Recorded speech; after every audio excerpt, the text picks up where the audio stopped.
అప్పుల బాధలు వెంటాడుతున్నాయా? అయితే 6 JVR వారి జాతిరత్నాలు ధరించండి. రైట్, బ్రేక్ న్యూస్ వస్తున్నాం. మన టీవీ స్క్రీన్ పై వైసీపీ నేత మాజీ మంత్రి సిదిరి అప్పలరాజుని పోలీసులు అరెస్ట్ చేశారు. శ్రీకాకుళం జిల్లా కాశీబుగ్గలోని తన నివాసంలో అప్పలరాజుని ఏపీ పోలీసులు అరెస్ట్ చేశారు.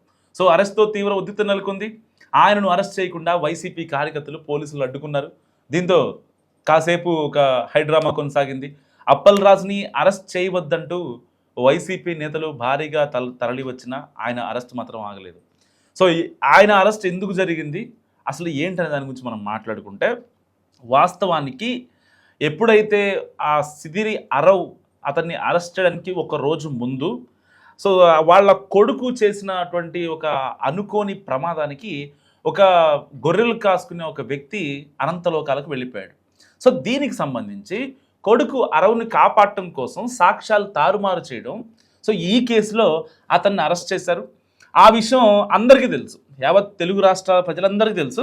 ఒక్కసారి సిదిరి అప్పలరాజు వాళ్ళ భార్య ఏమంటున్నారు మీడియాతో ఒకసారి చూడండి. ప్రజారాజ్యం ఎక్కడికి వెళ్తుందో తెలియట్లేదు. లా అండ్ ఆర్డర్ అయితే అస్సలు కరెక్ట్గా లేదు అనుకొని చెప్పగలను. అది పెద్ద పెద్ద ప్రొఫైల్ కేసెస్ ఇలాగే నడుపుతారా అనే దాని మీద అసలు ప్రజలు భయపడేటట్టుగా చేస్తున్నారు. ఇదంతా మెయిన్ సార్కి దేనికి తీసుకెళ్లారో ఏంటి అరెస్ట్ చేశారు అనేది ఇప్పటి వరకు కూడా బయటకి ఏం చెప్పలేదు. లోపల తీసుకొని వెళ్ళారు, మార్నింగ్కి కూడాను ఇంకా ఉంచుతారని చెప్తున్నారు.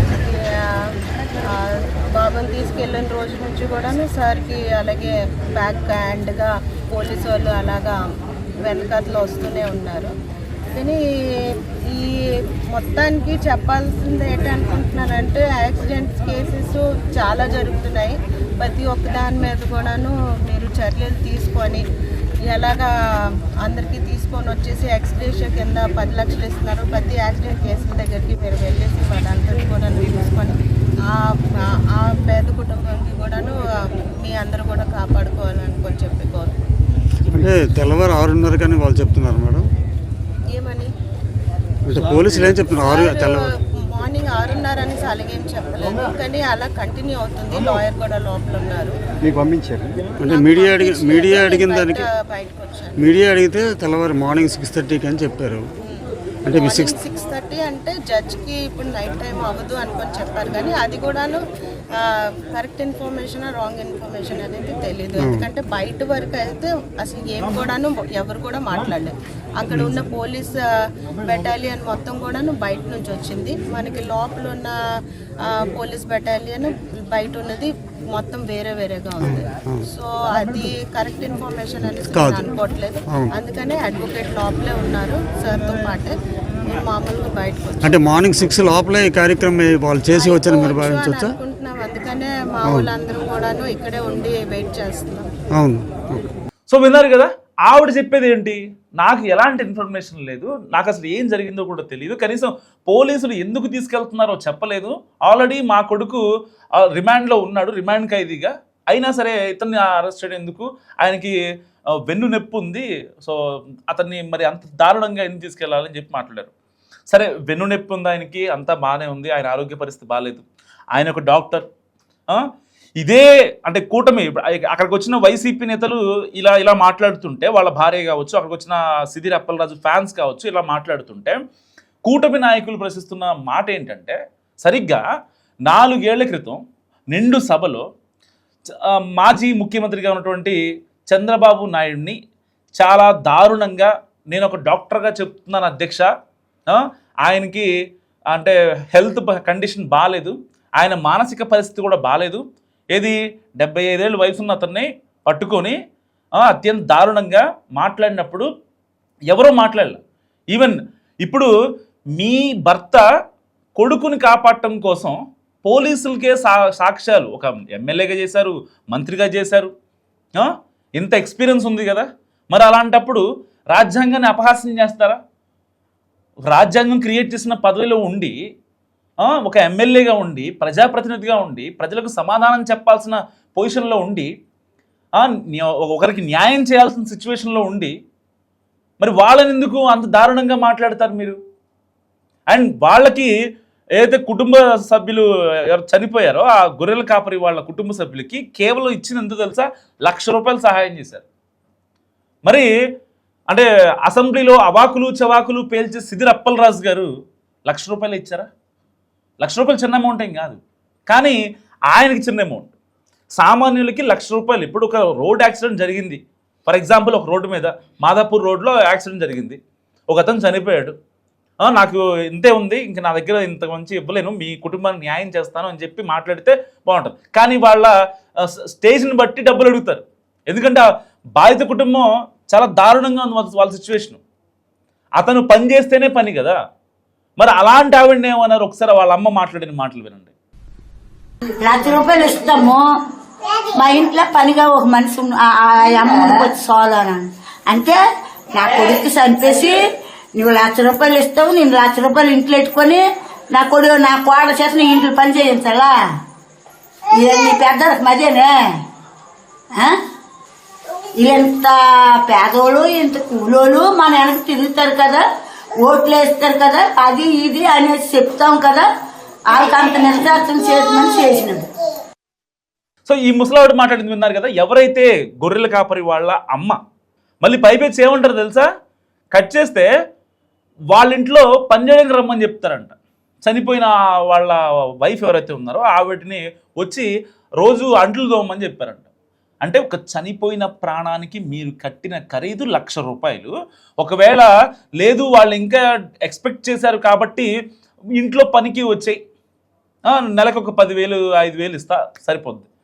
అంటే ఎంత దారుణంగా ఉంది ఆయన మాట్లాడిన మాట కావచ్చు, చేసిన విధానం కావచ్చు. సిదిరి అప్పలరాజు గురించి వైసీపీ చాలా పెద్ద ఎత్తున ప్రచారం చేస్తుంది. మనం పార్టీలకు అతీతంగా మాట్లాడుకుందాం.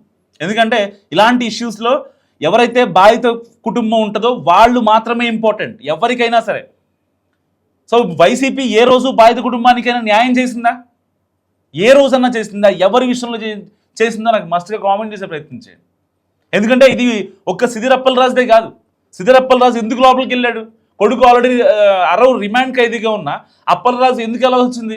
సాక్ష్యాలు తారుమారు చేశాడు కాబట్టి, పోలీసులను తప్పుతో పట్టించాడు కాబట్టి, అక్కడ హై లెవెల్ డ్రామా క్రియేట్ చేశాడు కాబట్టి, యాక్సిడెంట్ అయిన విషయం ఎవరికీ తెలియకుండా కొడుకుని ఊరు దాటించే ప్రయత్నం చేశాడు కాబట్టి అందుకు అతను లోపలేసింది. అంతే తప్ప ఇంకా ఒకవేళ నిజంగా అంటే కూటమి సర్కార్ ఆయన మీద పగ తెచ్చుకోవాలంటే ఇంకా ఆయన చేసిన ఎన్నో బయటకు వస్తాయి.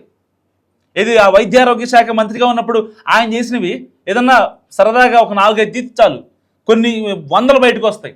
మరి చేయలేదు కదా కూటమి సర్కార్. నిజంగా కక్ష సాధించాలి అనుకుంటే ఎప్పుడో చేయొచ్చు కదా. 2 years తర్వాత ఎందుకు చేయాలి? స్టార్టింగ్లోనే చేయొచ్చు కదా. ఎంత దారుణంగా మాట్లాడారు ఆ రోజు సిదిరి అప్పలరాజు గారు, ఎంత దారుణంగా మాట్లాడారు గుర్తులేదా? ఒక డాక్టర్గా చెప్తున్నాను అధ్యక్ష, చంద్రబాబు నాయుడు గారికి హెల్త్ కండిషన్ బాగాలేదు, ఆయన మానసిక పరిస్థితి బాగాలేదని చెప్పి ఎంత అపహాస్యం చేశారు నిండు సభలో. కనీసం గౌరవం ఇచ్చారా? మరి అదే గౌరవం కనుక ఇప్పుడు ఆయన చేశాడు కాబట్టే బుక్ అయ్యాడు. అంటే కర్మ అంటారు కదా, ఎవరిని వదిలిపెట్టదు కర్మ. ఆయన విషయంలో కూడా అదే జరిగింది. మరి ఇలాంటి నేపథ్యంలో సిదిరి అప్పలరాజుని అరెస్ట్ చేయడం కరెక్టా కాదా? ఒకసారి మీరే ఆలోచించండి. ఎంత దారుణంగా మాట్లాడుతున్నారు వైసీపీ వాళ్ళు. లేదు అసలు ఆయన ఎందుకు అరెస్ట్ చేస్తారు? ఆల్రెడీ కొడుకుని అరెస్ట్ చేశారు కదా, రిమాండ్ ఖైదీగా ఉన్నాడు కదా. జగన్మోహన్ రెడ్డి గారు ఏమంటారు మళ్ళీ? పిల్లోడు, ఆ చిన్న పిల్లోడు కదా. అసలు చిన్న పిల్లోడు అనే మాటకి నిజంగా అర్థం ఉందా? 18 ఏళ్ళు ఉన్నాయి అబ్బాయికి, లర్నింగ్ లైసెన్స్ ఉంది. ఎట్లా పిల్లోడు అవుతారు? పిల్లోడు అంటే ఎవరు? ఒక 5th class 6th class 2nd class వీళ్ళు కదా పిల్లలు అంటే. అప్పట్లోనే వాళ్ళు ఏదైతే వివేక హత్యకి సంబంధించి జగన్మోహన్ రెడ్డి గారు ఒక నిండు సభలో మాట్లాడుకుంటూ పాపం పిల్లోడు అవినాష్ మా కుటుంబంలో పిల్లోడిని టార్గెట్ చేశారు అనవసరంగా అని చెప్తారు. గూగుల్ టేక్అవుట్ తీశారు, దానికి సంబంధించిన విచారణ ఇంకా కొనసాగుతోంది. ఎవరు చంపారో అందరికీ తెలుసు, అయినా సరే మాట్లాడతారు లేదు అట్లా కాదు ఇట్లా కాదు అని చెప్పి. ఎంత దారుణం నిజంగా. అంటే ఒక 10-15 మర్డర్లు చేస్తేనే పిల్లోడు కదా.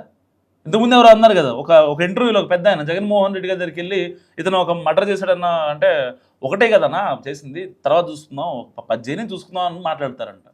మరి ఇప్పుడు అదే జగన్మోహన్ రెడ్డి గారు నిజంగా వాళ్ళకి వచ్చి సిదిరి అప్పలరాజు గురించి మాట్లాడి వెళ్ళినప్పుడు మరి వాళ్ళకి ఎంతో కొంత సహాయం చేస్తే ఎంత బాగుండేది. జగన్మోహన్ రెడ్డి గారు వచ్చారు, ఆయన అక్కడికి రావడానికి ఏదైతే వాళ్ళని పరామర్శించడానికి ఆయనకి చాలా ఖర్చు అయి ఉంటుంది కదా. కనీసం ఒక 25 లక్షలు ఖర్చు అవుదా? 25 లక్షలు కాదు 2 లక్షలుగానే కనీసం వాళ్ళకి ఇది ఉంచుకోండి, మీరు ఒక వ్యక్తిని కోల్పోయారు, పార్టీ తరపు నుంచి ఇంత ఇస్తున్నా, నా తరపు నుంచి ఇంత ఇస్తున్నా, అప్పలరాజు ఇంత ఇస్తాడు అని వాళ్ళకి న్యాయం చేస్తే వాళ్ళు ఎంత హ్యాపీగా ఫీల్ అయ్యేవాళ్ళు. నేను మాట్లాడిన దాంట్లో ఏ ఒక్క తప్పున్నా మస్తు కామెంట్ చేయండి.